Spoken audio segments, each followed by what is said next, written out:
sekadar nak copy paste atau suka forward tanpa disahkan kebenarannya dan juga kesahihannya. Okey, juga banyak bertanya pada perkara yang tidak perlu dan mendatangkan kesukaran kepadanya, serta mensia-siakan harta, yakni boros dan juga membazir. Jadi jauhi sifat buruk yang Allah haramkan ini. Semoga kita dapat berkat elakkan daripada apa yang Allah tidak suka. Okey, baik, kita nak kongsikan selepas ni menerusi rancangan Islam Agamaku. Tonton di Facebook Live IKIM FM dan juga di YouTube IKIM. Kita akan dengarkan perkongsian bersama dengan Al-Fadhil Ustaz Dr. Muhammad Nizam Abdul Kadir, merupakan pensyarah kanan dari Jabatan Pengajian Kenegaraan dan Ketamadunan Fakulti Ekologi Manusia Universiti Putra Malaysia. Kekal bersama IKIM.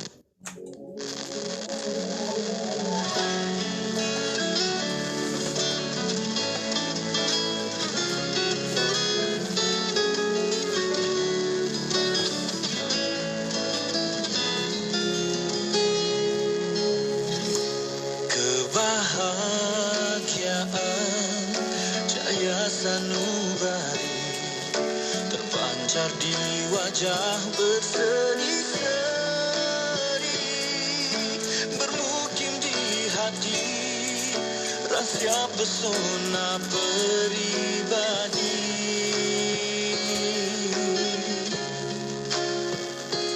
Bila ditimpa musibah, duka penderitaan, sungguh sabar itu indah.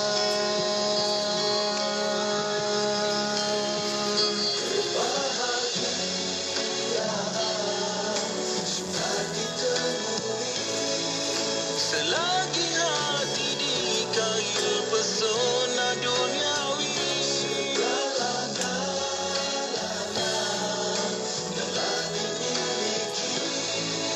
tetap juang merasai belum mencukupi. Dikala hati remuk keresahan, cubalah cari erti ketenangan. Di hujung penderitaan pasti ada kebahagiaan. Tempuh hilang dengan keyakinan.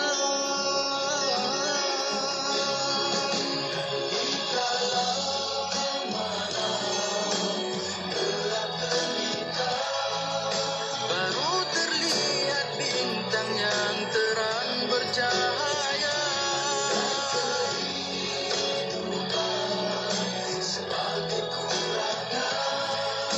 Yakinilah kesyukuran akan mencukupkan.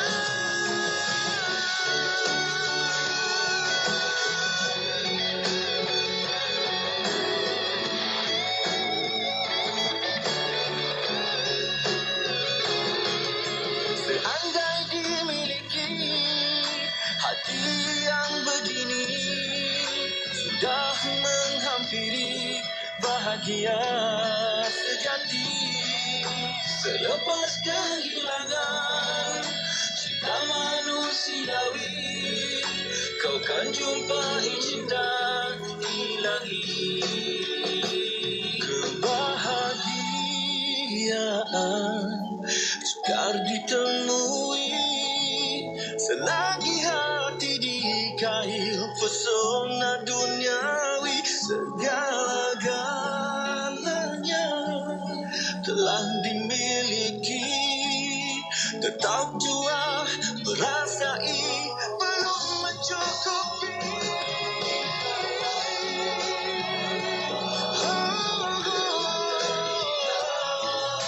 Baru terlihat bintang yang terang bercahaya.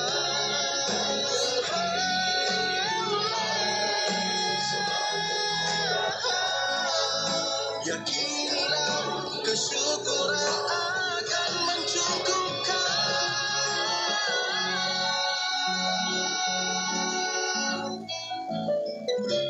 Bahagia sejati. Inspirasi, Inforia, Islam, semuanya tinggi. Mulkulillah.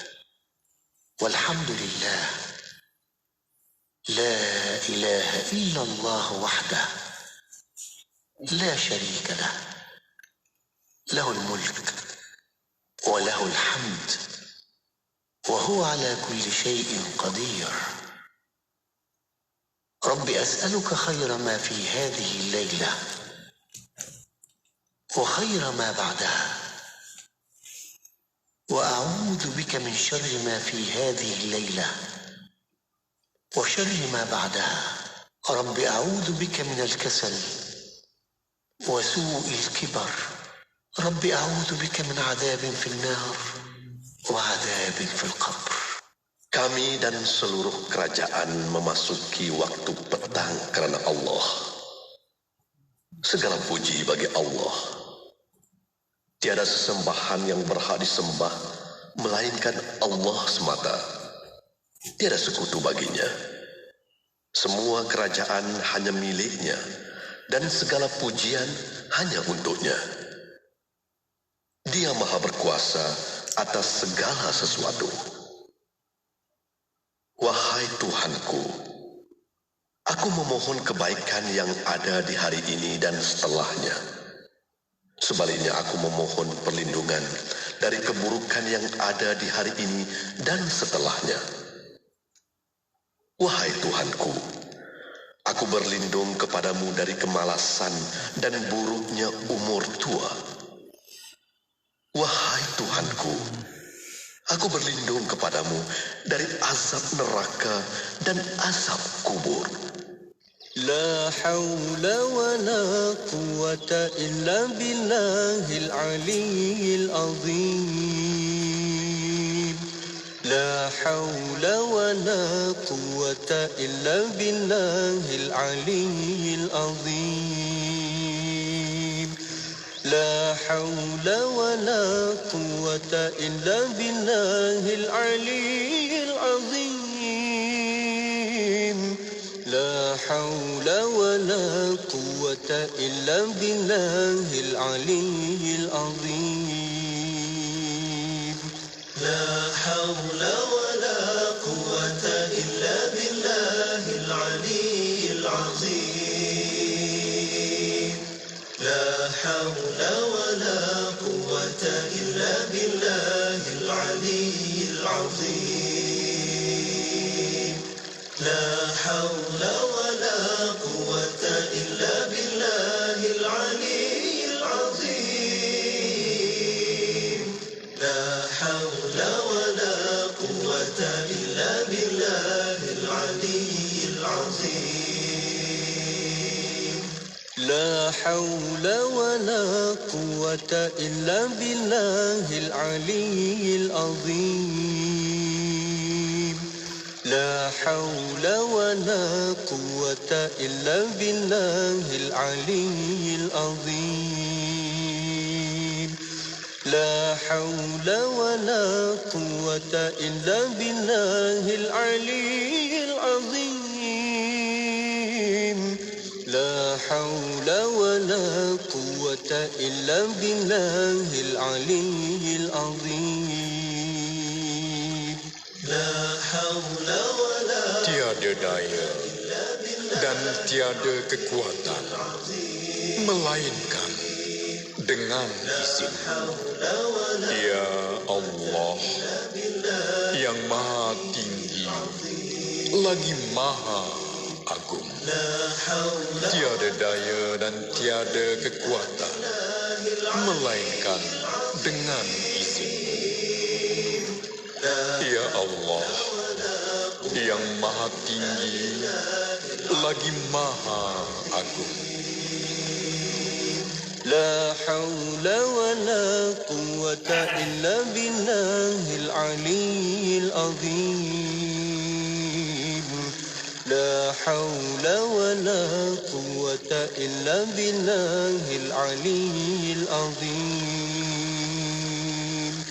لا حول ولا قوة إلا بالله العلي العظيم. لا حول ولا قوة إلا بالله العلي العظيم. Jom kurban PNP? Kurban aku biasa dengar. PMP ini kali pertama. Apa tu? Profesional dan premium. Maksudnya, pengurusan kurban dilaksanakan dengan cara profesional. Sembelihan menggunakan slaughter box, penyimpanan menggunakan cold room dan pengagihan pula menggunakan cold truck. Oh, macam tu.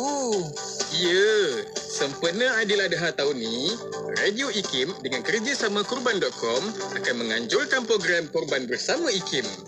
Nak cerita? Panjang sangat. Apa kata? Daftar je dulu.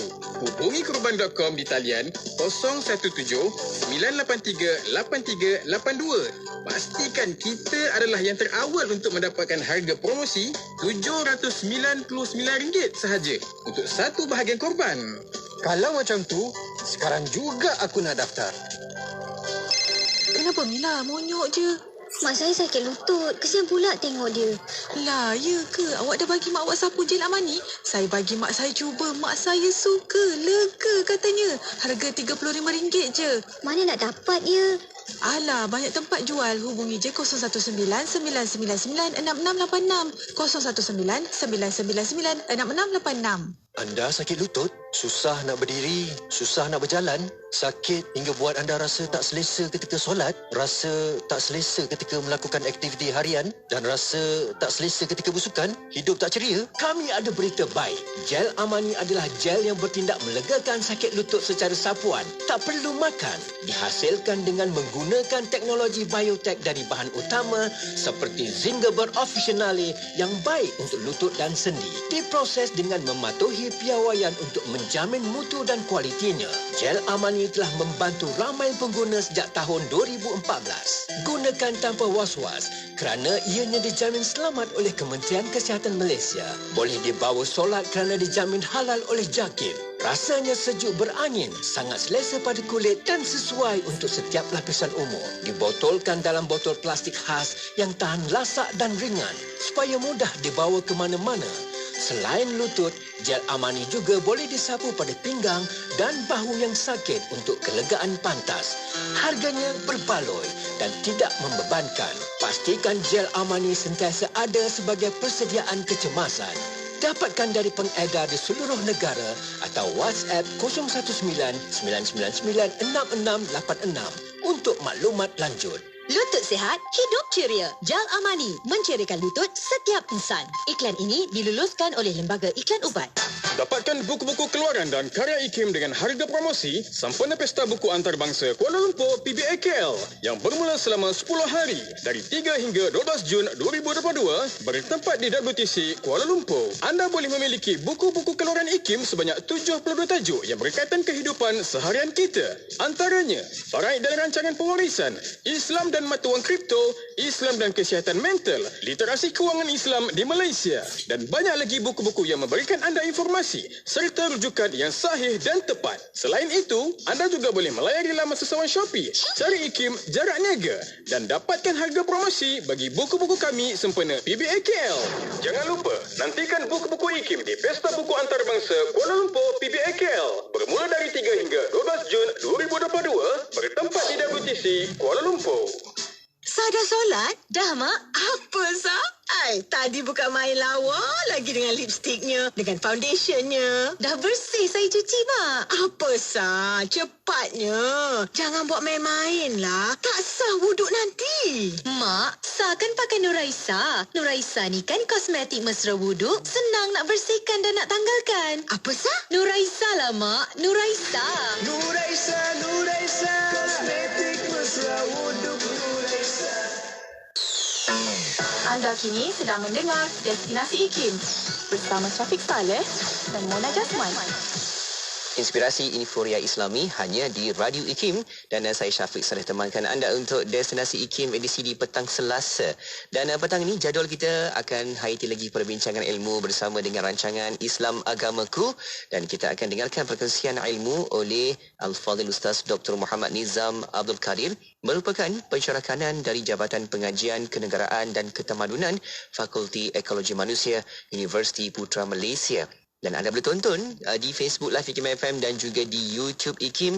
Soalan dan juga pertanyaan boleh hantarkan ke talian WhatsApp konti.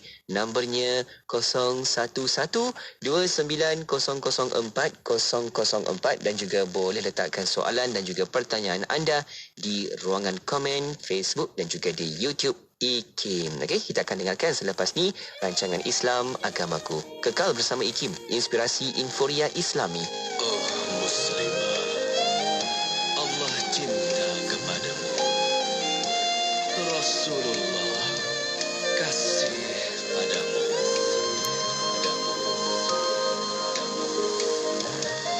Oh muslimah, berbahagialah, kau telah dilahirkannya dengan mulia. Subhanallah, Tuhan telah berkati wanita yang cukup ilmu, rendah hati. Oh muslimah, bustanamu menutup rapi, auratmu kau lindungi dengan indahnya. Oh muslimah, kau rajin mengaji, Islam kau jadikan ikutan sejati.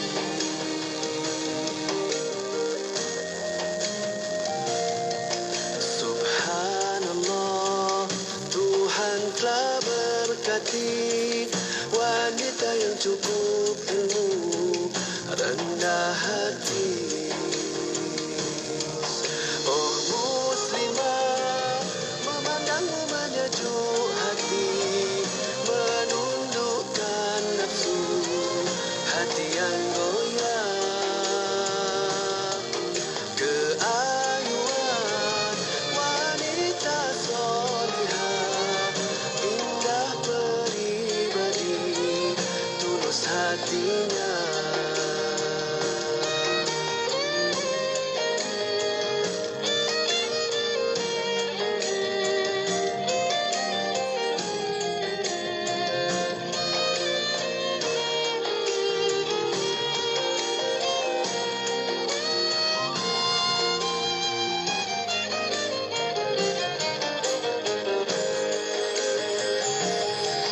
Oh muslimah, kecantikan yang sebenar pada tutur kata penuh berhikmah,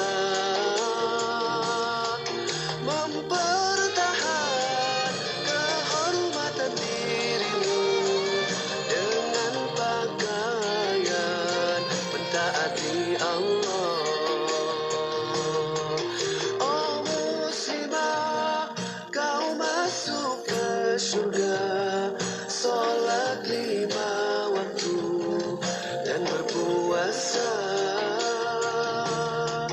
menundukkan pandangan matamu, mentaati suami yang tercinta. Oh muslimah, busanamu menutup rapi, auratmu kau lindungi dengan indahnya. Oh muslimah, kau rajin mengaji, Islam kau jadikan ikutan sejati.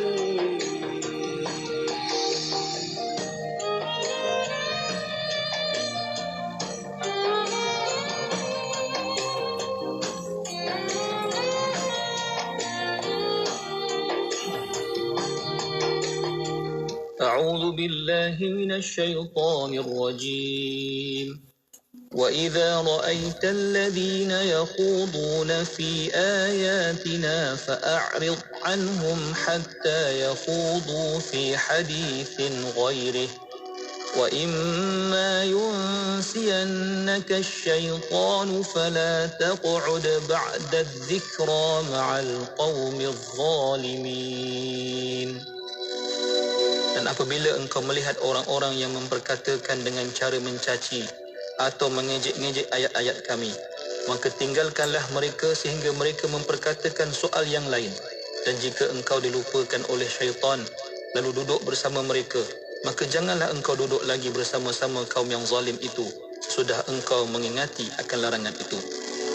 Pendengar yang dirahmati Allah Subhanahu wa taala, ayat ini mengisahkan tentang sikap dan pendirian yang sewajarnya diambil oleh kita sebagai orang-orang yang beriman.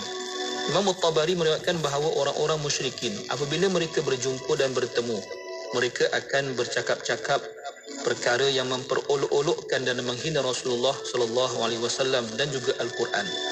Lalu Allah menurunkan ayat ini melarang para sahabat daripada duduk bersama-sama mereka sehinggalah mereka tidak lagi bercakap-cakap seumpama itu. Dalam konteks kehidupan kita pada hari ini, kita terdedah untuk bercakap dan berbincang dengan semua orang di alam cyber. Pelbagai topik dibincangkan sehingga persoalan-persoalan sensitif yang mungkin melibatkan akidah dan agama. Ayat ini mengajar kita supaya bersikap selektif dalam memilih tajuk perbualan dengan rakan-rakan kita. Jika ia berkenaan sesuatu yang dirasakan boleh membawa kepada kekeliruan tentang Allah, Rasul, Al-Quran dan sebagainya, maka sebaik-baiknya kita jauhkan. Ini kerana dalam media seumpama ini, semua orang seolah-olah mengetahui semua perkara dan kelihatan serba tahu. Lalu dengan beraninya memutuskan sesuatu tanpa asas ilmu yang betul, tanpa meraihkan ahli dan mereka yang lebih berautoriti dalam bidang yang dibincangkan, tanpa mengira adab dan kesopanan. Untuk itu, marilah kita berhati-hati kerana syaitan sentiasa menanti-nanti peluang untuk merosakkan akidah kita, antaranya dengan perbualan dan perbincangan tersebut. Allahumma antas salam wa minkas salam wa ilaika ya'udus salam fahayyina rabbana bis salam wa adkhilna al-jannata daras salam tabarakta ya zal jalali wal ikram.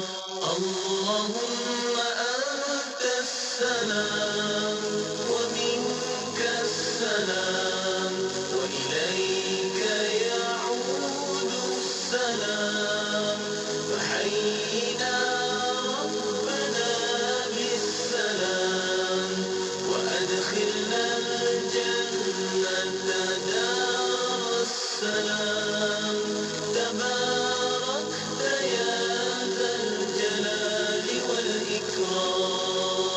Allahumma antas salam wa minkas salam wa ilayka ya'udus salam fahayyina rabbana bis salam wa adkhilna al-jannata daras salam tabarakta ya zal jalali wal ikram.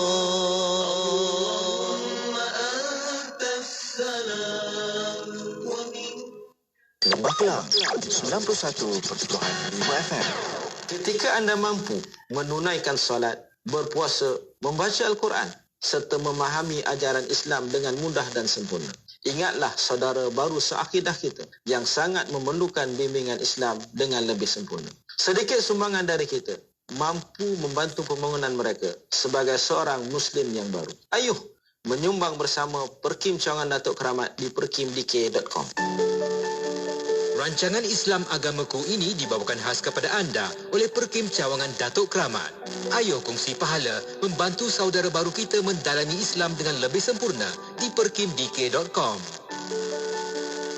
Bismillahirrahmanirrahim. Assalamualaikum warahmatullahi wabarakatuh. Selamat petang kepada anda. Syukur Alhamdulillah.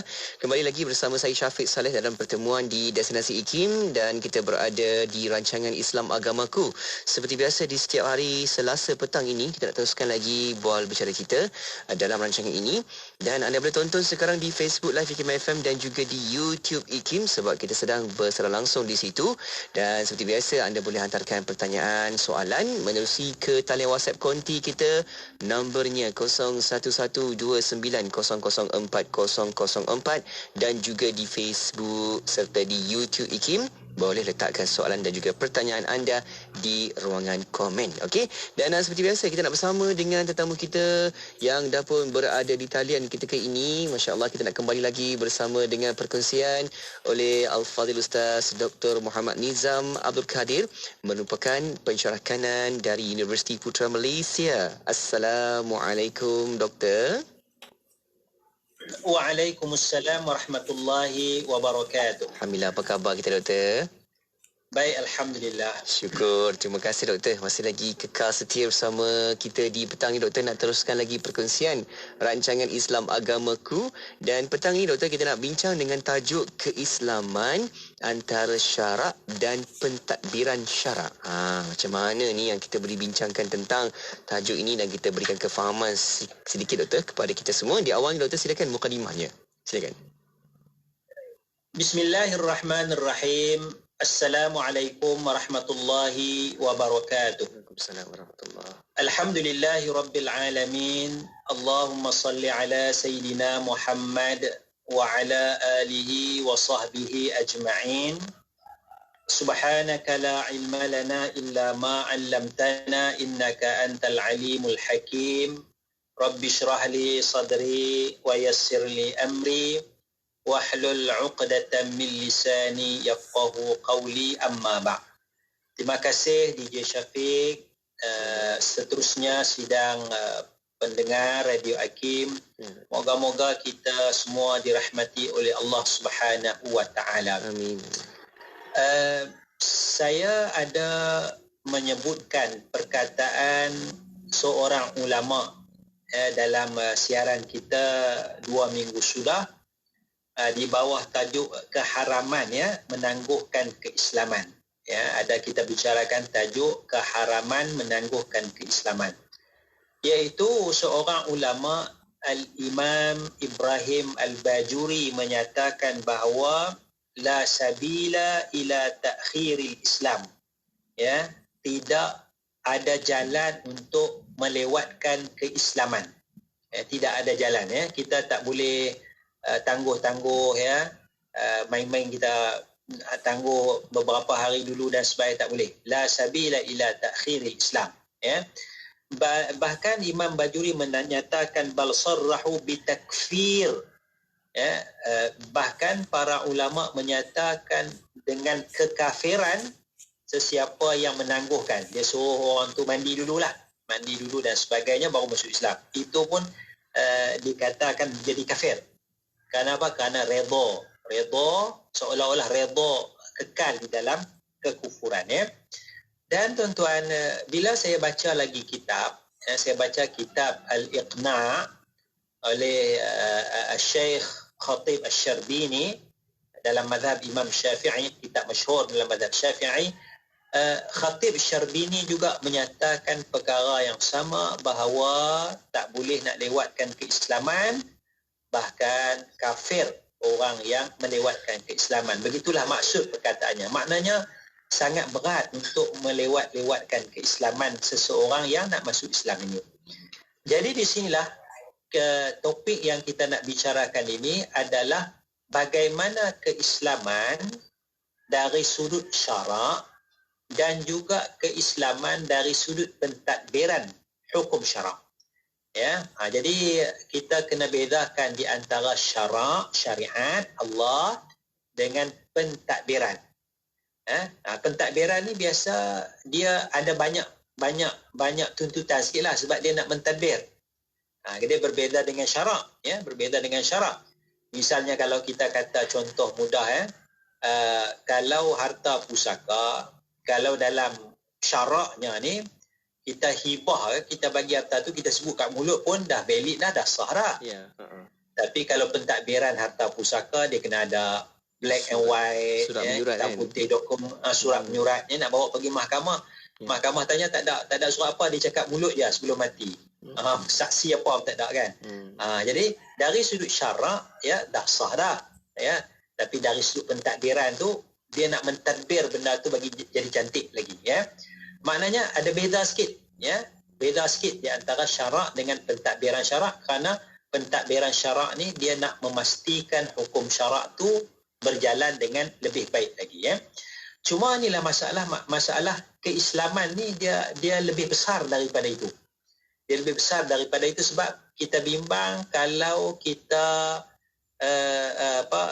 tidak memberi perhatian kepada syarak, sebaliknya kita terlalu memberi perhatian kepada pentadbiran itu, menyebabkan kita menangguhkan keislaman itu. Itu yang dibimbangi tu.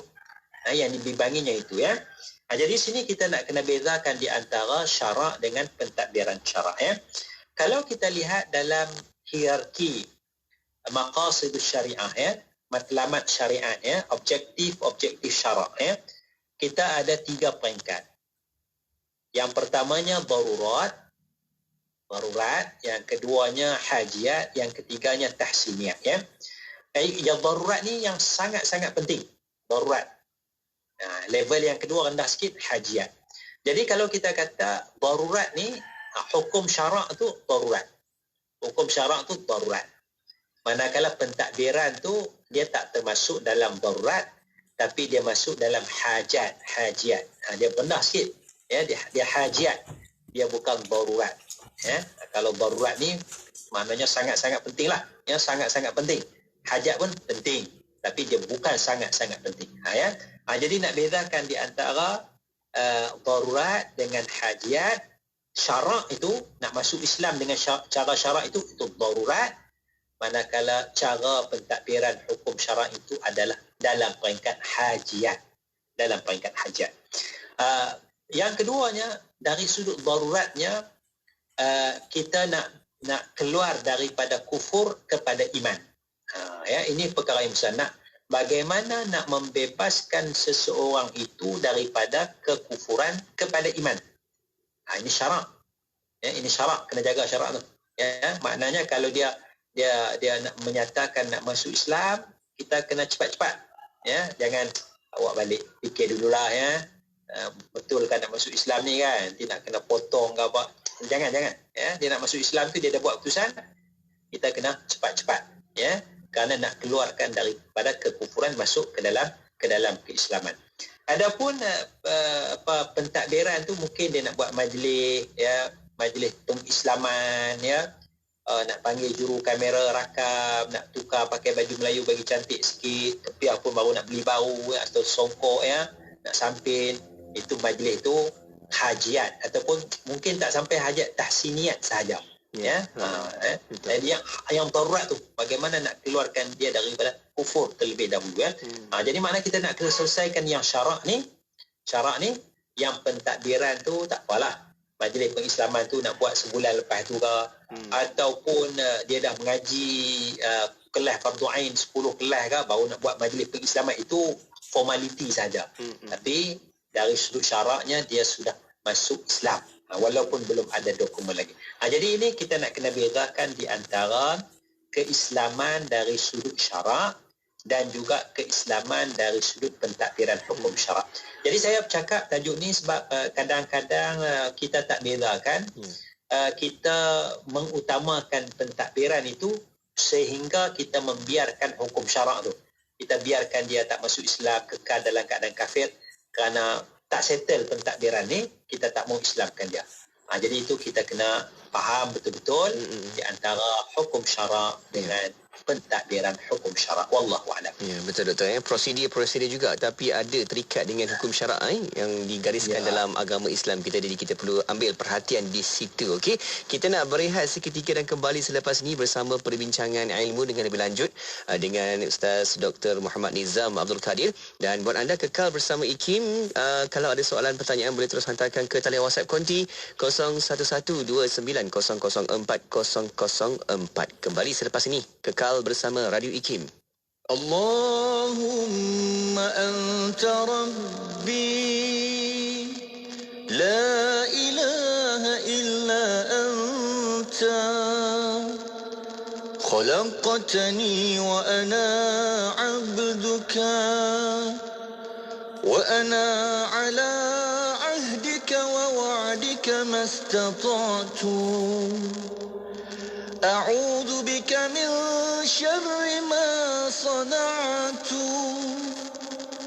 أبوء لك بنعمتك علي وأبوء بذنبي فاغفر لي فإنه لا يغفر الذنوب إلا أنت اللهم أنت ربي لا إله إلا أنت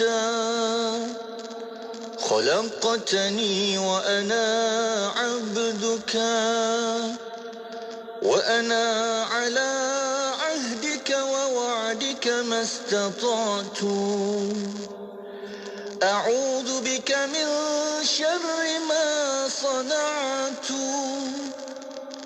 أبوء لك بنعمتك علي وأبوء بذنبي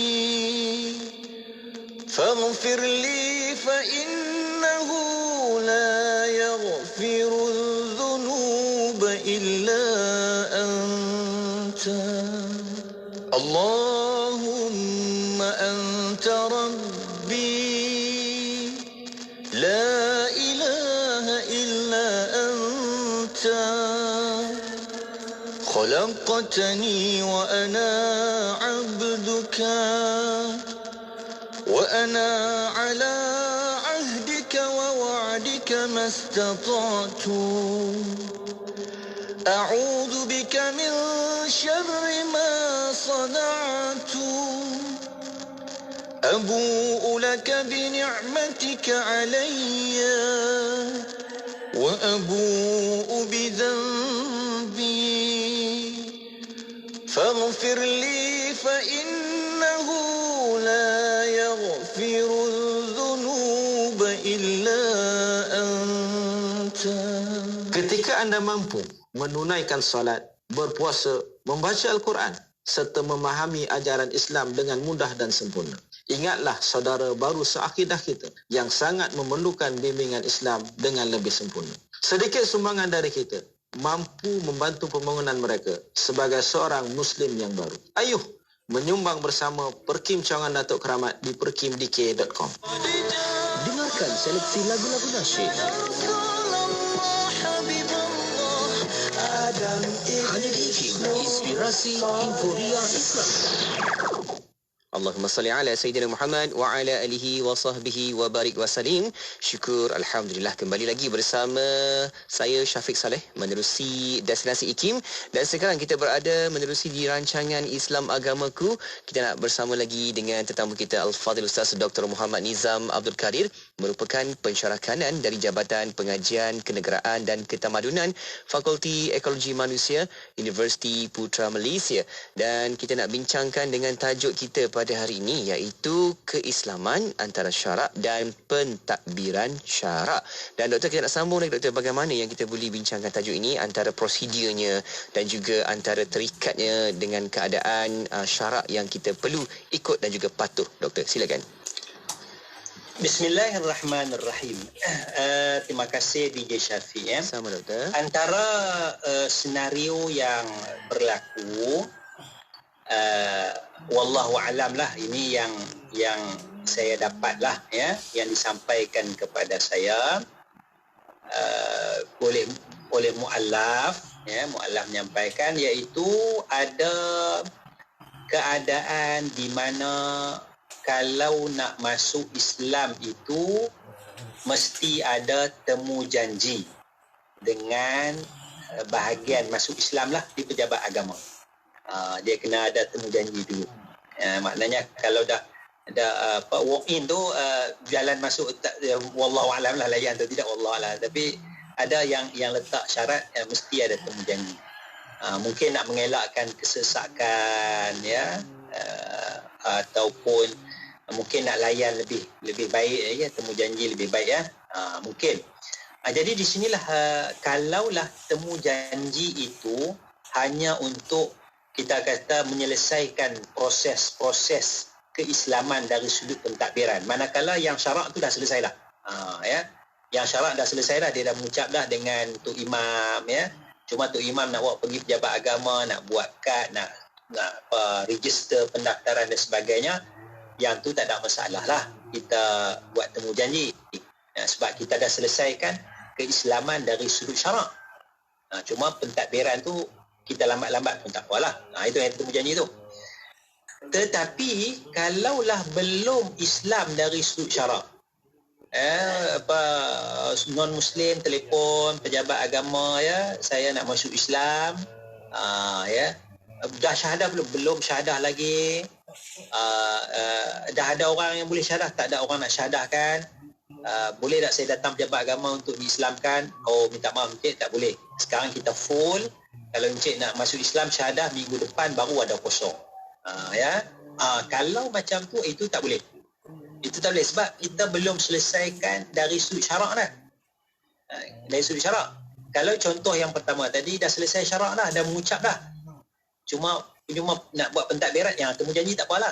Tapi kalau dari sudut syarak tak selesai lagi, kalau kita di pejabat agama bahagian orang nak masuk Islam ni, kita duk tangguh-tangguh temu janji, Encik tunggu dulu minggu depan, temu janji hari sekian-sekian, oh hari ni tak boleh kita cuti, sedangkan dia belum syahadah, Encik belum syahadah lagi, belum lagi, tak apa tunggu minggu depan, yang tu haram.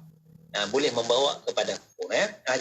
Jadi kalau macam tu, kalau kita ada temu janji, kita kena dia telefon, ya tak apa, saya ajar mengucap dulu dalam telefon, ajar mengucap asyhadu an la ilaha illallah, asyhadu anna Muhammadar Rasulullah, bagi makna ya, I bear witness that there is no God except Allah, and I bear witness that the Muhammad is his slave and his messenger, the messenger of God. Kita ajar mengucap, faham makna, okey, selesai dari sudut syarak, minggu depan datang untuk pentadbiran. Jadi kita kena selesaikan dulu ya. Temu janji tu kena selesaikan dari sudut syarak terlebih dahulu ya. Jadi itu dua keadaan lah ya, dua keadaan yang saya boleh andaikan macam tu. Tapi kalau dari sudut syarak tak selesai kan, nak buat temu janji juga, ini yang kita bimbang. Apa yang disebut oleh Imam Bajuri dengan Syekh Khatib Syrbini tu maknanya boleh jadi kufur orang yang menangguhkan keislaman seseorang yang nak masuk Islam itu ya. Itu satu keadaan yang berlaku ya. Selain daripada itu, kadang-kadang kita gunakan alasan pejabat agama tutup ya, tu tak masuk Islam. Itu maknanya kita kurang faham dari sudut keislaman dari sudut syarak dengan keislaman dari sudut pentadbiran hukum syarak ya. Selain daripada itu, kadang-kadang kita tangguhkan keislaman, kita nak selesaikan masalah pendaftaran nama dia. Kita nak selesaikan pendaftaran nama dia, macam mana pertukaran nama, itu pun tak perlu ya, tak perlu kita nak tangguhkan keislaman dari sudut syarak hanya kerana nama sahaja ya. Awak dah decide dah buat keputusan nama apa yang awak nak pilih untuk awak masuk Islam ni, belum lagi. Awak jangan masuk Islam lagi. Pilih dulu nama, pergi kedai buku, beli buku nama Islam tu, cari nama yang kamu minat, dah pilih nama, baru datang kita syahadahkan. Jangan macam tu. Jangan macam tu. Masuk Islam dulu. Nama tu kemudian-kemudianlah. Bahkan kalau kita tak tukar nama pun tak ada masalah. Ya, kita dari sudut akidah tu yang kita nak jaga ya. Dan satu lagi, kadang-kadang keadaannya ialah ya, ini berat sikit lah sebab dari sudut perlembagaan ya. Perlembagaan ya, kalau tak silap 18 tahun ke atas baru boleh masuk Islam sendiri-sendiri. Kalau bawah 18 tahun, dia dikira sebagai kanak-kanak. 18 tahun ke bawah dikira sebagai kanak-kanak. Jadi sebagai kanak-kanak dia tak boleh buat keputusan lah. Yang maknanya akaun bank pun 18 tahun ke bawah, dia kena ada penjaga dia, nama bapak ke nama mak ke ya. Jadi sekarang dia nak masuk Islam, umur dia 15, tak boleh. Macam mana? Ya. Dari sini kita nak kena beza definisi kanak-kanak dari sudut undang-undang dunia dengan undang-undang syarak. Kalau kanak-kanak dalam syarak ni, selagi mana dia belum baligh. Selagi mana dia belum baligh, dia kanak-kanak. Apabila dia sudah baligh, dia bukan kanak-kanak. Jadi bila dia sudah baligh, dia sudah ada tanggungjawab. Dia sudah ada tanggungjawab, ada dosa dan pahala. Jadi kadang-kadang dia balik mungkin umur dia 15, mungkin umur 14, mungkin 13 kan. Jadi nak tunggu sampai 18 tu. Di sinilah maknanya tak apa dia nak tunggu 18 tu, itu hal dia kerana itu peruntukan dalam perlembagaan persekutuan, maka pentadbiran syarak dia kena selaras dengan perlembagaan persekutuan. Tetapi dari sudut syaraknya itu maknanya kita boleh selesaikan di situ. Kita tak boleh nak tangguhkan dah. Dari sudut syarak, awak tak apalah awak nak masuk Islam, awak mengucap je lah. Ya. Lepas tu tak apalah, lepas tu tunggu 18. Kalau dia mati pun, Alhamdulillah, dia mati dalam keadaan iman, dia dah mati dalam keadaan telah mengucap 2 kali syahadah. Itu yang kita nak jaga tu. Sebab dia dah balik.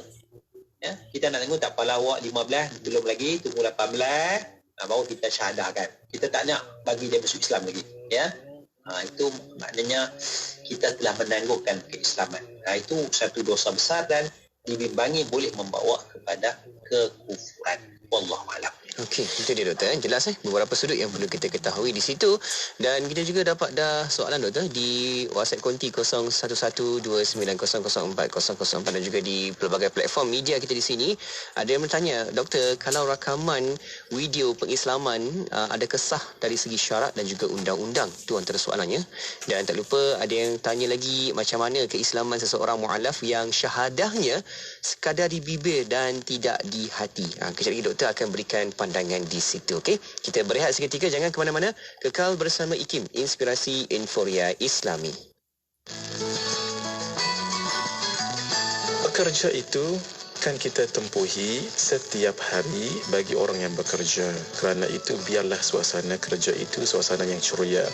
Biar kita menjadi orang yang pertama menceriakan orang lain. Kerana itu hadirin, hendaklah kita yang pertama sekali umpamanya memulakan senyuman. Sebab senyuman itu adalah suatu sedekah. Tabassumuka liwajhi akhika sadaqah. Senyummu itu ke wajah saudaramu itu adalah suatu sedekah. Tidak ada orang yang paling banyak senyum melainkan Rasulullah sallallahu alaihi wasallam. Sayyidina Jabir bin Abdullah mengatakan, "Ma ra'ayna akthara tabassuman min Rasulillah sallallahu alaihi wasallam." Tidak pernah kami melihat orang yang paling banyak senyum melainkan Rasulullah sallallahu alaihi wasallam. Pernah dikatakan, "Do smile. If you smile, you will make the whole world very bright." Hendaklah engkau senyum. Kerana kalau kau senyum, kau akan menjadikan dunia ini sangat ceria. Begitu juga akan ceria dalam suasana pekerjaan rakan-rakan, akan disenangi dan akan menghasilkan suasana kerja yang sangat harmoni dan sangat tenang. Ikuti laman Facebook IKIM FM untuk menonton sesi live segmen-segmen terbaik Radio IKIM. Jika anda terlepas, anda masih lagi boleh menonton semula segmen-segmen terbaik Radio IKIM. Like kami di Facebook sekarang. IKIM, Inspirasi Inforia Islami. Kembali bersama IKIM, Inspirasi Inforia Islami. Alhamdulillah, saya Syafiq Saleh masih lagi temankan anda menerusi destinasi IKIM. Dan kita berada di rancangan Islam Agamaku, masih lagi mendengarkan perkongsian oleh Al-Fadhil Ustaz Dr. Muhammad Nizam Abdul Kadir, merupakan pensyarah kanan dari Jabatan Pengajian Kenegaraan dan Ketamadunan, Fakulti Ekologi Manusia, Universiti Putra Malaysia. Dan kita bincang dengan tajuk hari ini, iaitu berkaitan keislaman antara syarak dan juga pentadbiran syarak. Okey. Dan doktor, kita nak teruskan doktor di waktu ini menerusi di dalam talian WhatsApp konti kita. Kita dapat soalan-soalan seperti tadi kita umumkan. Soalan yang berbunyi, doktor, kalau rakaman video pengislaman adakah sah dari segi syarak dan juga undang-undang, doktor? Silakan. Bismillahirrahmanirrahim. Dari sudut syarak, proses pengislaman tu kalau kita rakam video tu, alhamdulillah lah dia sah dari sudut syaraknya. Sebagai satu bukti lah, sebagai satu bukti bahawa seseorang itu telah mengucap 2 kalimah syahadah dan telah masuk dalam agama Islam. Cuma dari sudut undang-undang tu mungkin belum selesai lagi. Mungkin belum selesai lagi, ada banyak lagi lah. Sebab pentadbiran ni dia ada banyak syarat-syaratnya. Sebab dia nak selesaikan masalah undang-undang sana sini dan sebagainya. Tapi dalam pentadbiran undang-undang tu memang ada syarat, dia akan selesaikan syarat juga. Jadi syarat ni lebih simple, lebih mudah. Pentadbiran ni dia banyak benda nak selesaikan. Jadi dari sudut syarat selesai, dari sudut pentadbiran tu belum selesai lagi. Wallahu a'lam. Baik, seterusnya ada yang bertanya lagi doktor, bagaimana keislaman seseorang mualaf yang syahadahnya sekadar di bibir dan tidak di hati doktor? Bagaimana? Baik, syahadahnya hanya di mulut tetapi tidak di hati. Syahadah di mulut ya, asyhadu an la ilaha illallah wa asyhadu anna Muhammadar Rasulullah, tapi di hati tidak bersyahadah, tidak percaya. Jadi iman ni ialah at-tasdiq bil qalbi, membenarkan dengan hati. Itu asalnya. Iman tu di hati dulu. Itu satu. Yang keduanya, kita tidak tahu apa yang ada dalam hati seseorang. Kita tidak tahu apa yang ada dalam hati seseorang. Dalam satu peperangan, seorang sahabat dia hampir nak membunuh seorang lelaki ya, dengan pedangnya itu. Lelaki itu jatuh, lelaki kafir. Oleh kerana dah jatuh, sahabat lain nak tikam, maka lelaki pun mengucap 2 kalimah syahadah. Tetapi sahabat ni bunuh juga lelaki ni walaupun dia dah mengucap 2 kalimah syahadah. Ya, maka peristiwa ini dibawa kepada Nabi Muhammad sallallahu alaihi wasallam. Jadi Nabi Muhammad soal jawab dengan sahabat ni, kenapa bunuh? Ya, orang tu dah mengucap kalimah syahadah, kenapa bunuh lagi?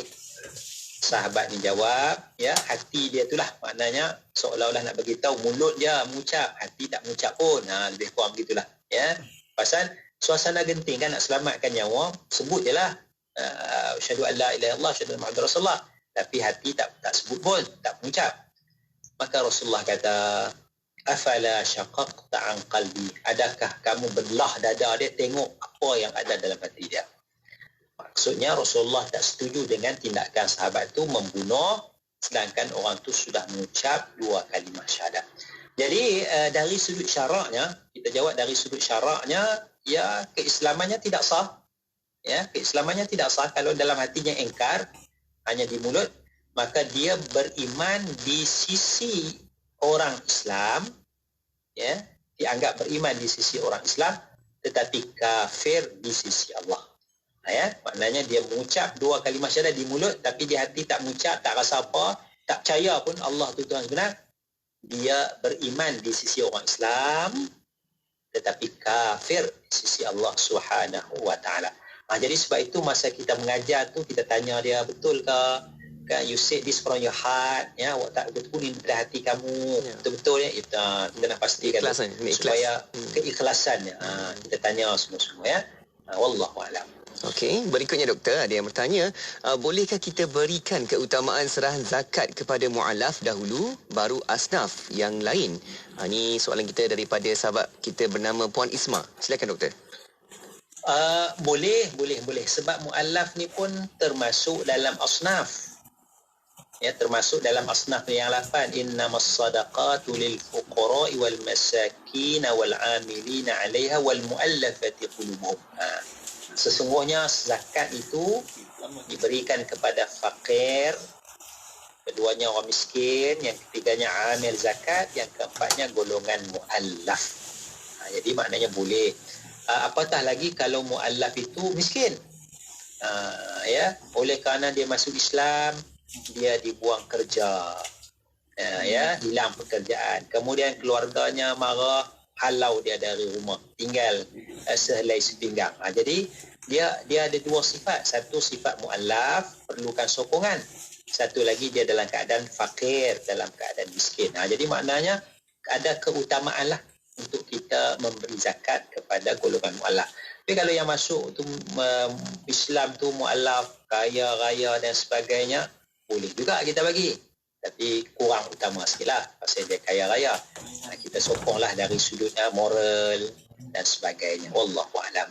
Seterusnya doktor, ada sahabat kita ni seorang guru, kata beliau, jika berlaku halangan yang bersifat teknikal undang-undang atau halangan dan tindakan negatif dari keluarga seorang pelajar dari sekolah saya nak masuk Islam, adakah pihak guru sekolah wajib menyegerakan pelajar berkenaan masuk Islam?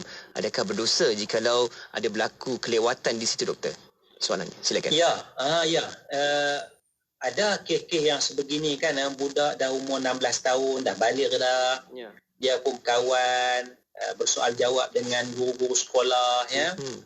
Dia pun dah puas hati, ya, nak masuk Islam. Cuma ada halangan dari sudut teknikal undang-undang sebab belum berusia 18. Jadi sebagai guru, yang kita mengendalikan, tahu kes ni adakah kita nak tangguhkan keislaman dia. Jadi kita tangguhkan keislaman dari sudut pentadbiran. Dari sudut pentadbiran kita tangguhkan awak belum 18 tak boleh masuk Islam. Dari sudut pentadbiran undang-undang ya. Tapi dari sudut syarak anytime tak ada masalah. Jadi apa yang kita boleh buat, kita ajar dia ucap 2 kalimah syahadah, stop. Cukup setakat tu. Ajar 2 kalimah syahadah, faham makna, okey dah.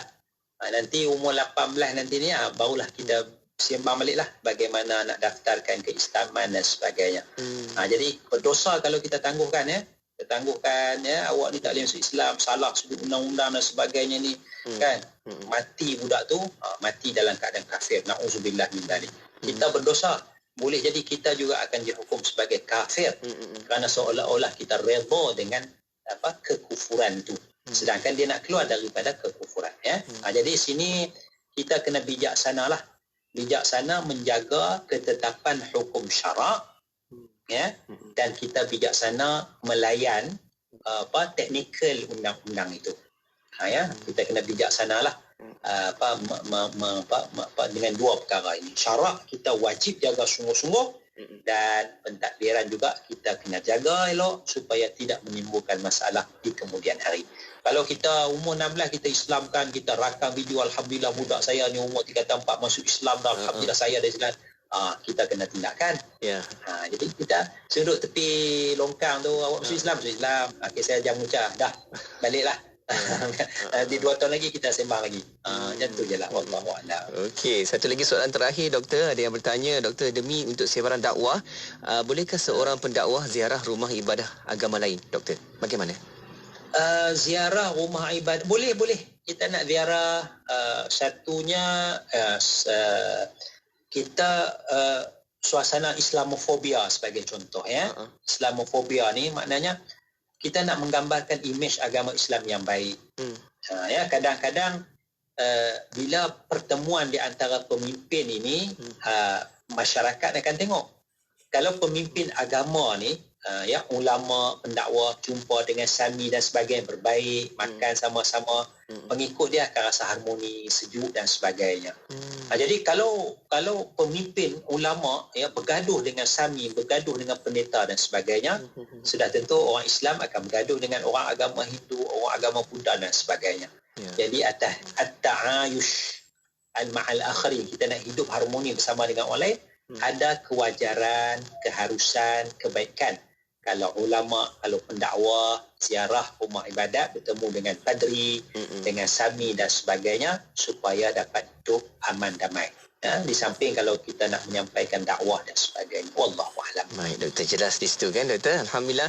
Dan sedikit doktor, di akhirnya apa yang boleh dipesan-pesankan sebagai kesimpulan bagaimana kita nak seimbang dan juga selaraskan dengan hukum syarak dan juga prosedur-prosedur yang kita ada pada hari ini. Silakan doktor. Bismillahirrahmanirrahim. Saya suka perkataan seimbang ya. Kita seimbangkan. Jadi sinilah maknanya kalau kita nak seimbangkan antara tuntutan syarak dengan tuntutan pentadbiran syarak ni, kita kena faham kedua-dua perkara ya. Tuntutan syarak nak masuk Islam, mengucap, ada faham cukup. Manakala pentadbiran tu kena ada rekod pendaftaran, kena ada gambar, kena ada saksi, kena umur sekian-sekian, kita faham. Jadi kalau belum layak dari sudut undang-undang, kita selesaikan dari sudut syarak. Kalau undang-undang pun dah clear, dia nak masuk Islam umur 40, tak payah nak tunggu undang-undang, memang clear lah. Kita selesaikan syarak dan pentadbiran undang-undang. Wallahualam. Syukur. Alhamdulillah. Terima kasih doktor. Banyak perkara yang kita dapat sumber info di sini supaya kita sebagai orang Islam pun dapat tahu apa prosedurnya dan juga apa tindakan kita bila mana ada sahabat-sahabat di sekeliling kita yang ingin berkait rapat dan juga mendekati dengan agama fitrah ini, agama Islam. InsyaAllah moga itu dapat membantu kita doktor. Terima kasih doktor atas perkongsian ini. InsyaAllah kita akan jumpa lagi untuk perkongsian yang akan datang menerusi rancangan Islam Agamaku di hari dan juga di waktu yang sama. Terima kasih doktor. Jaga diri baik-baik di sana insyaAllah. Assalamualaikum. Waalaikumsalam warahmatullahi wabarakatuh. Alhamdulillah. Terima kasih juga kepada anda yang juga hantarkan soalan, pertanyaan menerusi di talian WhatsApp konti kita. Dan insyaAllah kita akan teruskan lagi perbincangan menerusi rancangan Islam Agamaku yang akan kita bawakan di setiap hari Selasa jam 5.15 petang. Okey? Dan untuk anda kekal bersama IKIM, Inspirasi Inforiah Islami. Rancangan Islam Agamaku itu tadi dibawakan khas kepada anda oleh Perkim Cawangan Datuk Keramat. Ayo kongsi pahala membantu saudara baru kita mendalami Islam dengan lebih sempurna di perkimdk.com. Ketika anda mampu menunaikan solat, berpuasa, membaca Al-Quran serta memahami ajaran Islam dengan mudah dan sempurna. Ingatlah saudara baru seakidah kita yang sangat memerlukan bimbingan Islam dengan lebih sempurna. Sedikit sumbangan dari kita mampu membantu pembangunan mereka sebagai seorang Muslim yang baru. Ayuh menyumbang bersama Perkim Cawangan Datuk Keramat di perkimdk.com. Kota Baru 89.8 FM. Man, dah daftar korban. Haluan dah buka pendaftaran. Tak pastilah. Kenapa? Maklumlah, pendapatan terjejas. Kos sara hidup tinggi. Pendaftaran di surau dan masjid pun terhad. Itulah korban namanya. Berkorban harta benda semata-mata untuk mendapatkan redha Allah. Lagipun dengan haluan, satu bahagian serendah RM320 saja tau. Betul juga kan? Lagipun setahun sekali aja. Aku daftar sekarang lah. Jom laksanakan ibadah korban bersama haluan. Daftar di korban.haluan.org.my atau hubungi 011-2051-1909. Institut Kefahaman Islam Malaysia sedang menganjurkan pertandingan mereka cipta video animasi Kefahaman Islam untuk penuntut Institut Pengajian Tinggi IPT. Penyertaan terbuka kepada penuntut ijazah sarjana muda dan ke atas. Ikuti 3 langkah berikut. Pilih tema yang ditetapkan, cipta video animasi 3D yang berdurasi 5 minit dalam format MOV atau MP4 yang beresolusi tinggi dan hantarkan kepada kami. Hadiah-hadiah berikut menanti para pemenang. Tempat pertama, RM15,000. Tempat kedua, RM10,000. Tempat ketiga, RM5,000 dan 5 hadiah sagu hati yang bernilai RM1,000 setiap satu. Untuk keterangan lanjut, layari www.ikim.gov.my atau hubungi unit program dan latihan IKIM di talian 03 6204 6323. Ayo bersama-sama dalam infak pembinaan Masjid Kampung Sungai Pusu Gombak. Percayalah, sesungguhnya tidak akan berkurang harta dengan melakukan sedekah. Anda terus boleh berinfak melalui laman sesawang masjidsungai.pusu.com atau ke akaun Bank Islam 1416-2011-000520. Jom infak. Tak kira berapa kita sumbang sedekah serantamu sedia ada yang lebih memerlukannya. Mari sedekah mari sedekah serantau Muslim. Mari sedekah serantau Muslim. Sempena Pesta Buku Antarabangsa Kuala Lumpur, buku baru terbitan IKIM bertajuk Model Pendidikan Islam Pembina Peradaban. Buku ini merupakan rangkuman perbincangan tentang elemen-elemen penting dalam pendidikan Islam. Antaranya ialah pengaruh pemikiran dan ideologi, peranan guru dalam proses pengajaran dan pembelajaran dan banyak lagi. Dapatkan promosi istimewa dengan potongan harga sehingga 50%. Anda boleh dapatkan dengan cara WhatsApp 011-576-95400 atau kunjungi booth IKIM di Pesta Buku Antarabangsa Kuala Lumpur. Nak dengar rancangan santapan jiwa untuk kehidupan? Semuanya ada di IKIM. Inspirasi Inforia Islami. Inginkan panduan harian dalam kehidupan? Ikuti rancangan-rancangan menarik dalam Aspirasi 1 tengah hari hingga 4 petang bersama Siti Rohani Surani. Antara sajian menarik untuk anda iaitu Dapur Kita, Bahasa Al-Mushaf, Klinik Jawi, Ramanul Hikmah dan Mutiara Hadis. Semuanya ada di IKIM. Inspirasi Inforia Islami.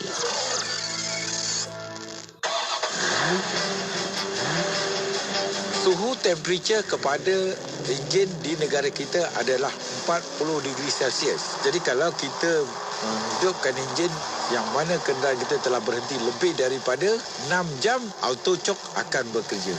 Ini akan menyebabkan enjin kita akan naik tinggi sehingga 1.8 RPM dan balik kepada statik 1.1 mula kalah perjalanan. Kerana ini akan memberikan temperature yang sama rata, seimbang dan sekata. Kalau kita start enjin je terus bergerak, boleh juga, tak ada masalah. Sebab workshop memang ada je tu, bukan? Jadilah pemandu bijak, kocik selamat, jiwa selamat, harta selamat. Keselamatan diutamakan. Teruskan bersama IKIM, Inspirasi Euforia Islami. Inspirasi Euforia Islami. Semuanya di IKIM. Saya tak sempatlah nak daftar korban kat masjid kita tahun ni.